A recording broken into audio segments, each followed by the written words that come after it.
Welcome to another edition of Straight Shooting Sports Talk, and I'm your host, Dujane Bland, and today we're going to be talking about Sunday's matchups, big-time playoff games this weekend, and Sunday is going to be a really good day. And we're going to start out talking about the Dallas Cowboys and those boys in green. Yes, the Chiefs heads, the Green Bay Packers. The Dallas Cowboys 8-0 on the road, kind of unheard of.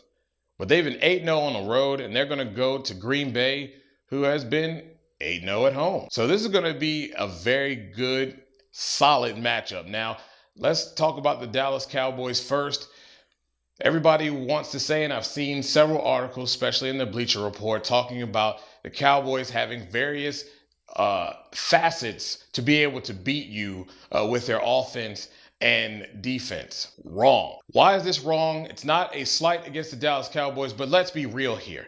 Everything that the Dallas Cowboys do is predicated off the offensive line. It starts there, it ends there. Why do I say that? Well, with the great offensive line that they have, when they run the football well, they control the clock.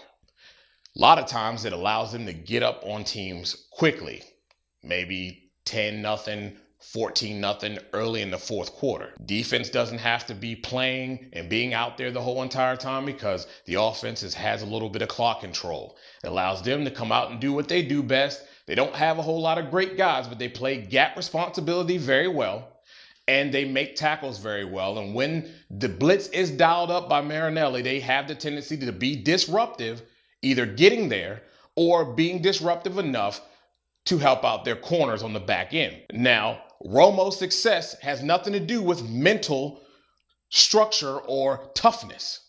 The guy is the same guy that he was before, but it's amazing what a great offensive line can do for a quarterback and his confidence when he has time in the pocket and no pressure. Let's take a look at the 4 games that they lost. 3 of those, he threw a lot of interceptions. Why? Because they brought pressure. Too far back for you? Let's go back to the Detroit Lions game. First half of that game, they were getting slaughtered with the blitz.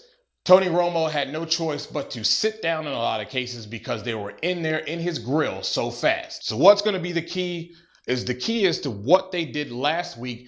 They're going to have to get the running game going early, mix it up a little bit, and the offensive line needs to be able to run downhill with that running game. Get some positive running yards first, and usually that helps this offensive line in the pass game pick up blitzes, and get these responsibilities of these stunts that they like to run against this offensive line. Now, for the Green Bay Packers, starting with their defense, we know exactly what they're going to do. Are they a great defense? They're probably not as good as the Detroit defense, but they do play sound gap responsibility. They do play their zones very well. Their guys cover very well, and they're very quick from sideline to sideline and chasing down the football. Clay Matthews, along with his brethren, are going to be looking to execute the same exact thing that the Detroit Lions did.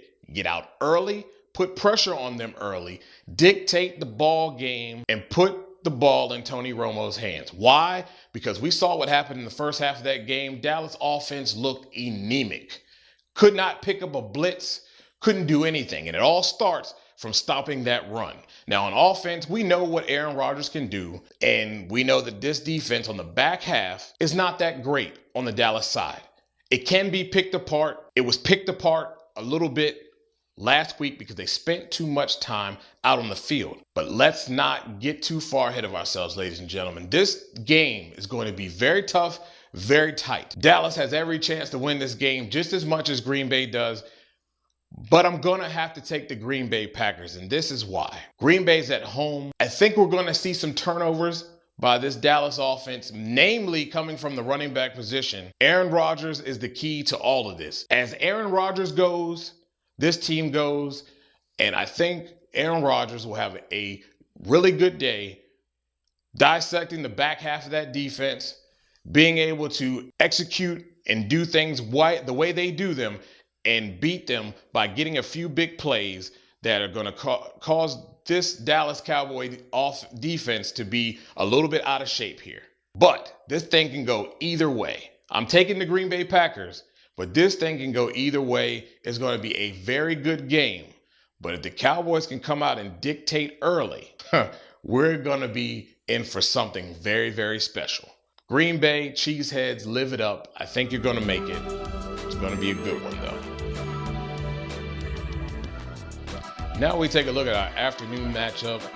Indy, Denver, Luck, Manning. It's what they dream of. It's what the NFL dream of. Poster boy, Manning, up-and-coming poster boy of the NFL, Andrew Luck. Now, we look at the Indianapolis Colts. On the road, they've been 5-3. At home for the Denver Broncos, 8-0. 8-0. But Manning hasn't looked like Manning in the last couple of games. Throwing off his back foot, throwing dirt balls, a lot of picks. Just not looking efficient and like the Peyton Manning that we know.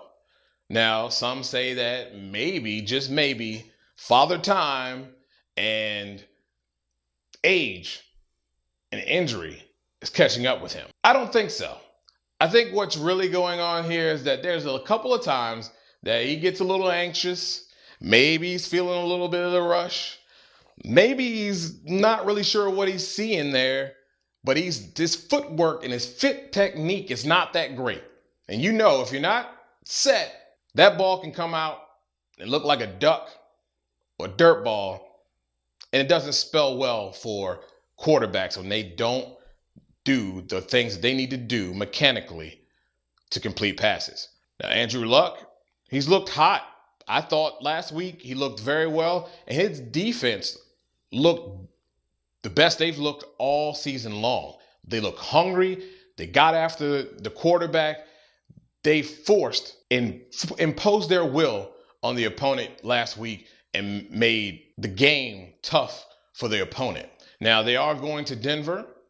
So what do we expect here? I think it's going to be a very good matchup of two quarterbacks that are going to be looking to try to dissect either defense. We all know who's best at it, and I think that it's Peyton Manning. We all know that. Andrew Luck, though, is one heck of a guy who seems to find deep ball after deep ball to TY, and at moments that you're like, how did that happen?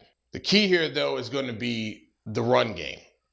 Something that Denver's done very well in their last few games. Because they're at home, you would think that I would take them, though. But I don't think Manning's going to get back to the promised land again. With the way the Indianapolis Colts looked last week, they look hungry and determined. And I think they're going to do exactly what has been done to Peyton Manning in several years of him trying to make Super Bowl runs. He's going to get stymied, and they're going to come in there and punch them in the mouth and get up on them early. And they're just not going to have enough at the end to win this game. I think this is all going to be on Andrew Luck and that defense. And I see the Colts being able to pull this one out in Denver and moving on to the next round of the playoffs. So it's going to be a good matchup this weekend. Enjoy the football that you're going to see. Again, we thank you for watching the show. If you have any comments about what we talked about, you got comments about the game, comment on the bottom of the show. Keep the dialogue going. It's the best time of year when it comes down to football. Playoff football is so much fun. Again, share, like, subscribe. Again, you've been watching Straight Shooting Sports Talk.